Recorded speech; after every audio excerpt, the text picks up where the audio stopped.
तुम्ही सगळेजण मला घरातून बाहेर काढायला का निघालात? काही झाले का एवढी? तसं असेल ना तर तसं सांग मला. अगं तसं नाही प्रिया. हे बघ आत्या प्लीज नको सारखी इमोशनल हो. तू जा दुसरं काहीतरी काम कर. मी होईन माझी मी तयार. बर पण लवकर तयार हो. काय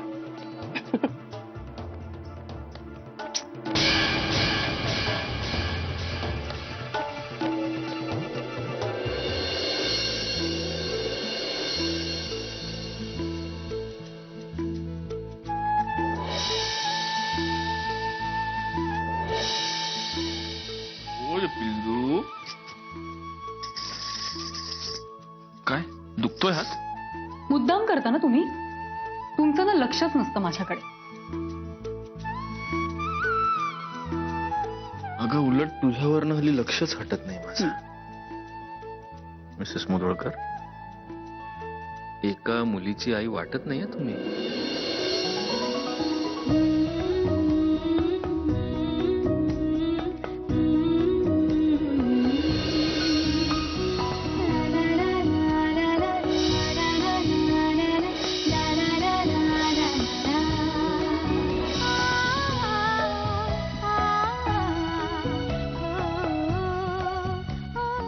नव्या नवरीसारखी दिसतेस. असं वाटतंय की आज आपलंच लग्न. मिस्टर मुधोळकर, हा खूप सिरियस प्रॉब्लेम आहे. हो? हो, आपण काय करू, लग्न आटोपलं की ताबडतोब डॉक्टरांकडे जाऊया. डॉक्टरांकडे इतक्यात? अगं फक्त 3 महिन्याची आहे शुभ्रा. काहीतरीच तुमचं. शी. अहो,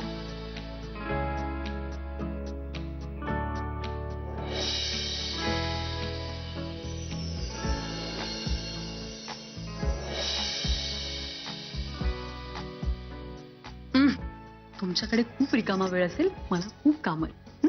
शिटी काय? शिटी शिटी शिटी प्रॉमिस केलं होतंस तू शिटी मारणार. शिटी मला काही शिटी बिटी वाचवता येत नाही. ठीक आहे. काय पुण्याची लोक फक्त बोलतात, करत काहीच नाहीत. कोल्हापूरचे मुधोळकर.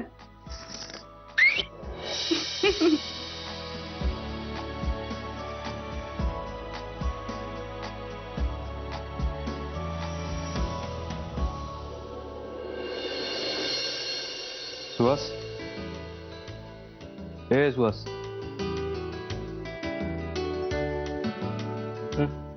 लग्न आहे ना तुझं? चल उठ. चल चल उठ. हे घे, लिंबू पाणी पी, बरं वाटेल. आणि लगेच आवरायला घ्या, मी आवरून घेतोच.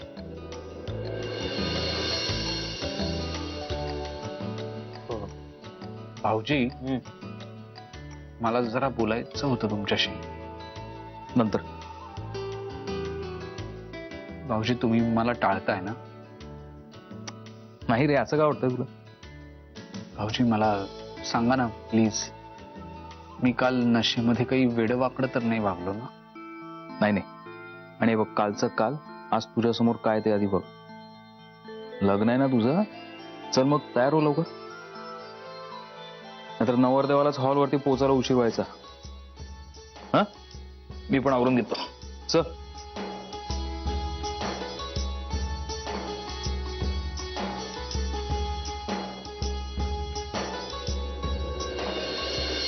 अरे मी कधीच तयार आहे विहंग, पण आता घरात एवढ्या बायका आहेत, किती वेळ लागतो तुला माहितीये ना. बरं चल चल, आम्ही निघतोय, आता निघतोच आहोत. हे काय, चल बाय. हे काय, तू अजून तयार नाही झालीस? प्रिया, काय तू दार का लावून घेतेस? मला बोलायचंय तुझ्याशी. ही वेळ आहे का?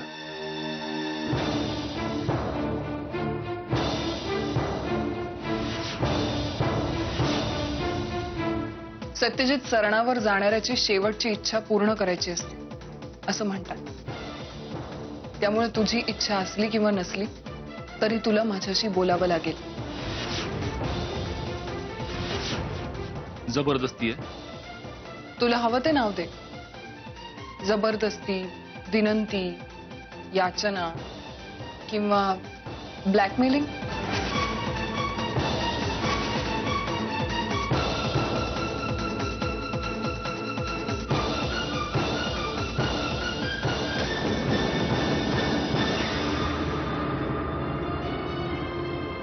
छान तयार झालास, अगदी उत्साहाने. मी या घरातून कायमची निघून जाणार म्हणून खुश आहेस ना? तुझी नेहमीची बडबड नकोय. तुला जे बोलायचंय ते बोल. तेच तर ना, मी काहीतरी पोट तिडकीने सांगायला जाते आणि तुला ती नेहमीची बडबड वाटते. हेच माझं दुःख आहे. प्रिया प्लीज आता पुन्हा सुरू करू नकोस. ठीक आहे, नाही करत पुन्हा सुरू, कारण आता मला हे कळून चुकलंय. आपण जर दगडावर डोकं आपटलं ना तर आपलंच डोकं फुटतं. कळलंय ना? गुड.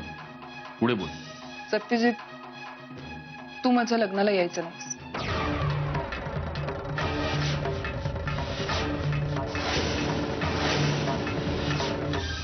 काय? बरोबर ऐकलंस, तू माझ्या लग्नाला यायचं नाहीस. तुला जर हवं असेल की हे लग्न नीट पार पडावं तर माझी ही अट तुला मान्य करावी लागेल. डोकं फिरलंय का तुझं? काय मूर्खासारखं बोलतेस तू? मूर्खासारखं नाही, मी जे बोलतेय ते नीट विचार करून ठरवून बोलतेय आणि त्यामागे कारणही तसंच आहे. काय? कसलं कारण? सत्यजित, तू माझ्यावर केलं नसशील, पण मी तुझ्यावर खूप प्रेम केलंय आणि तू तिथे असताना मी दुसऱ्या कोणाच्या तरी गळ्यात माळ घालणं शक्यच नाहीये. मी नाही करू शकणार. मी मनाने तुला माझा नवरा मानलाय आणि तुझ्या समोर दुसऱ्या कोणाशी तरी लग्न करणं म्हणजे मीच माझ्या प्रेमाशी केलेली प्रतारणा ठरेल. त्यामुळे तू तिथे यायचं नाहीस, तरच हे लग्न होईल. प्रिया, हा शुद्ध वेडेपणा आहे. वेडेपणा तुझ्यासाठी असेल, माझ्यासाठी नाहीये. आणि लोकांचं काय? लोकांना काय सांगू? बाहेरच्यांचं सोड, घरातल्यांना काय सांगू? आईला, मंजिरीला? कोणाला काय सांगायचं याची काळजी तू केव्हापासून करायला लागलास? एरवी एवढा बेफिकीर वागणारा तू माझी वेळ आली की मात्र विचारी बनतोस ना? हे बघ सत्यजित, त्यांना काय सांगायचं हे तू ठरव. संध्याकाळपर्यंत तुला नक्की काहीतरी सुचेल. प्रिया, फायनली सांगतोय, हा हट्टीपणा करू नकोस. मी इथे तुझं ऐकायला नाही आले, माझी इच्छा सांगायला आले आणि ती तुला ऐकावी लागेल. कारण तू जर मला तिथे दिसलास तर मी भर मंडपात तमाशा करीन.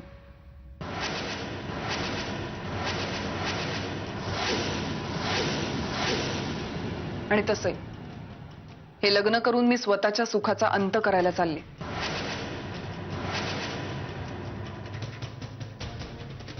त्यामुळे हे शरम, लाज, अब्रू या सगळ्या गोष्टी आता माझ्यासाठी उरल्याच नाहीयेत. पण तुला या गोष्टींची चाड आहे म्हणून मी तुला हे सांगते. ठीक आहे, ठीक आहे, नाही येत मी तुझ्या लग्नाला.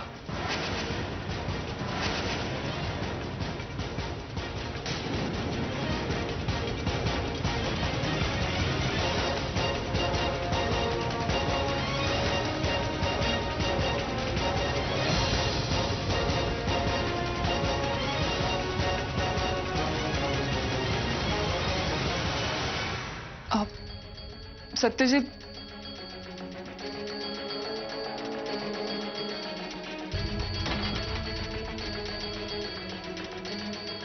आणखीन एक. सत्यजित, तू तिथे हॉलवर नसशील म्हटल्यावर सगळ्यांचा जीव कासावीस होईल. सगळे तुला 1000 वेळा फोन करतील, पण तरीही तू कोणाचाही फोन उचलायचा नाहीस. प्रिया, तू माझं लग्न लागेपर्यंत तू कोणाला काहीही सांगायचं नाहीस. संध्याकाळी तू त्यांना काय वाटेल ती कारणं दे, माझं काही देणं घेणं नाही. सत्यजित, मला माहितीये माझी ही अट ऐकताना तुला खूप विचित्र वाटत असेल, पण हे सगळं तुला सांगताना माझाही जीव तुटतोय हे लक्षात घे. पण तरीही मी हे सगळं करते because because I still love you.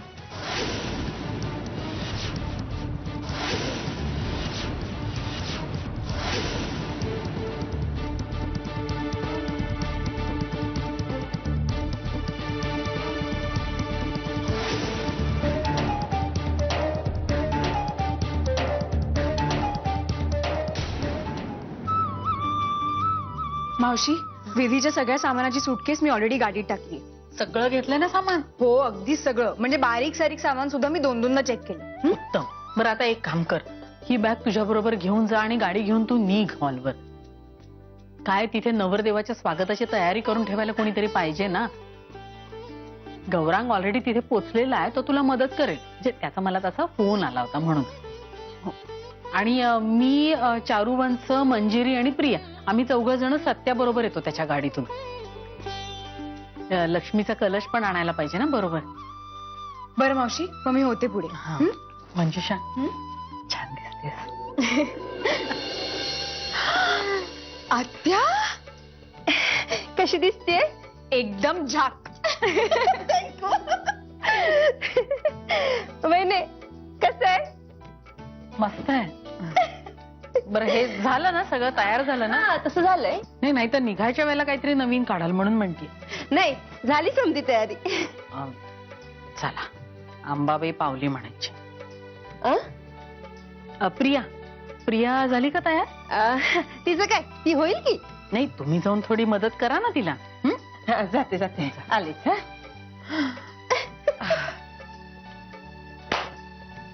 चला.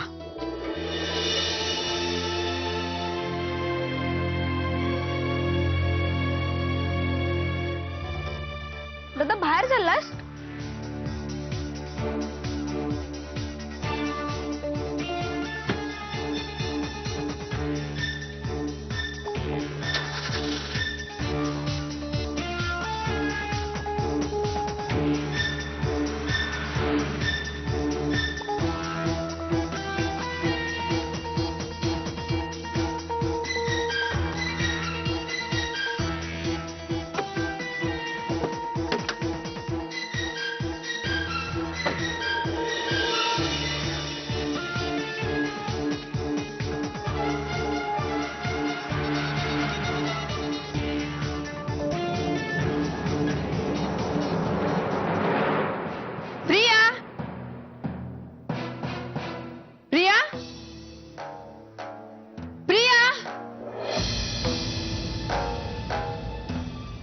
हात पण नाहीये.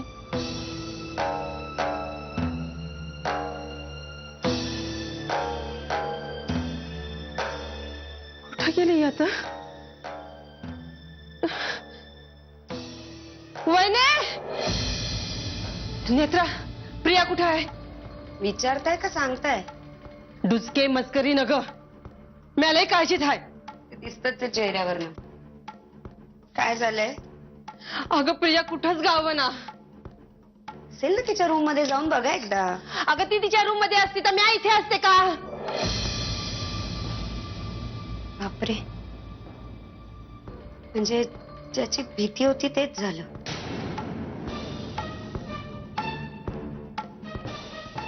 म्हणजे नाही, काही नाही. असेल इथेच कुठेतरी, सापडेल ती. या मुलीच्या मनात काय चाललंय ना ते देवच जाणू. अगं पण ही हॉलवर आलीच नाही म्हणजे मुलाकडच्या लोकांना आपण काय तोंड दाखवणार? आत्या, असं काही होत नाही. इथेच काहीतरी काम असेल तिचं, जवळच येईल ते काम झाल्यावर. अगं पण आयत्या यायला कसलं मोठं आलं काम? मला काय माहिती, आता मलाही सांगू नाही गेली ती. आता वहिनीला मी काय सांगू? ह्या पोरीनं ना नुसतं जीवाला घोर लावलाय बघ. हे बघा आत्या, काळजी करू नका, होईल काहीतरी. विचार करू दे. दरवेळच झालंय. आधी लोकांच्या जीवाला घोर लावायचा आणि नंतर तमाशा करायचा. हेच ध्येय आहे प्रियाच्या आयुष्याचं.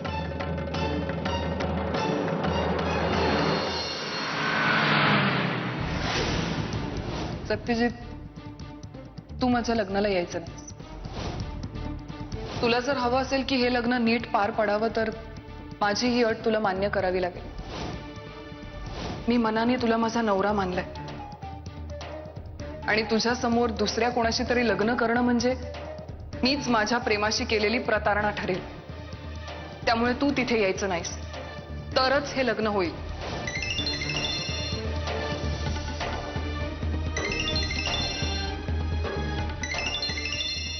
सगळे तुला 1000 वेळा फोन करतील, पण तरीही तू कोणाचाही फोन उचलायचा नाहीस.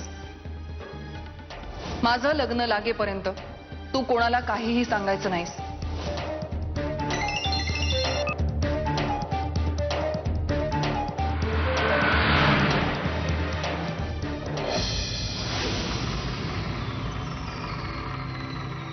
घरात आता मस्त गोंधळ उडाला असेल आणि सगळ्यात जास्त वाईट अवस्था असेल ती शालिनी मावशीची. बिचारी मावशी, सत्यजितच्या आणि माझ्या भांडणात मधल्या मध्ये ती भरडली जाते. पण आता काय करायचं, नाईलाज आहे माझा. माझं लग्न लावून दिलं की ब्याद कायमची टळेल असा समज होता ना तुझा. पण सत्यजित, इतक्या सहजासहजी नाही जाणार मी तुझ्या आयुष्यातून. जाता जाता सगळ्यांच्या मनात संशयाची बीज पेरून जाईल. मावशी, आजी, आत्या आणि सगळ्यात महत्वाचं म्हणजे तुझी लाडकी मंजिरी. सगळ्यांना प्रश्न पडले असतील आता. सत्यजित पण घरात नाही, प्रिया पण घरात नाही, मग दोघं गेले कुठे?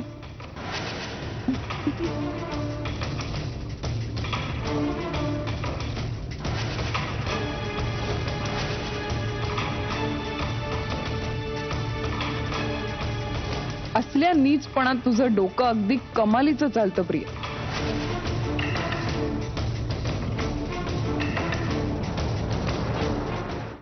वैने, वैने, काय झालं? प्रिया तिच्या खोलीत नाही आहे. किचन मध्ये असेल, देवघरात असेल. अगं तिकडे बघितलं नसेल का म्या, पण ती घरात कुठंच नाहीये. फोन लावून बघा ना तिला. अगं फोन केलता पण तिचा फोनच बंद आहे.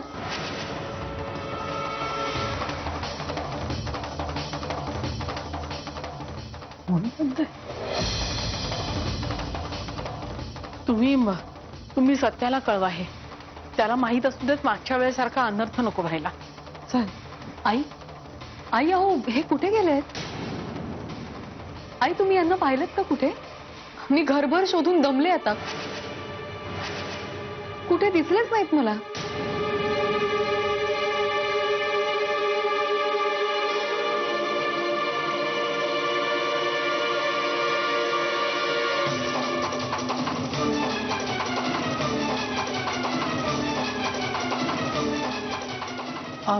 तो लवकर जायचं म्हणत होता. हो. गेला असेल कदाचित. तू फोन लावून बघ ना त्याला. नाही ठीक आहे, मी केव्हापासून फोनच लावते पण उचलतच नाहीयेत ते. बरं, शुभ्राची आवरावर करायची आहे, मी पुढे जाते. निघायचं असेल तेव्हा मला सांगा. मी रूम मध्येच आहे. आलेच.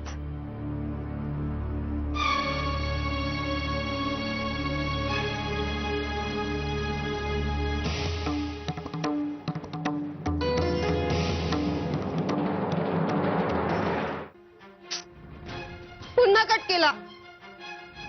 हे नेहमीच झालंय सत्याचं आता. काय करावं तर काय करणार आहे मी अशा वेळेला? जेव्हा गरज असते ना तेव्हाच नेमका हा मुलगा फोन उचलत नाही. वंच आता काय करू मी? आता लावा, पुन्हा ट्राय करत राहा. मी तरी दुसरं काय सांगणार आहे?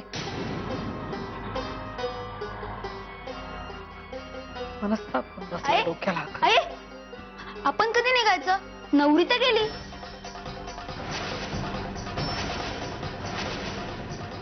काय? होय, सत्यदादा एका गाडीनं गेला आणि मागणं प्रियाताई दुसऱ्या गाडीनं गेली. सोन्या काय बोलतोय तू? अच्छा, आता म्या कशाला खोटं बोलू?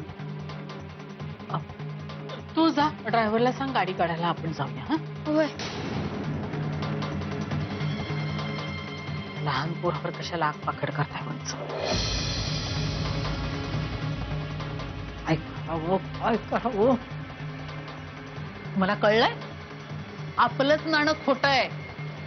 हा आपलंच नाणं खोटं आहे माणसं. लग्नाच्या दिवशी सुद्धा ही अशी थेरं सुचतात त्यांना. खबर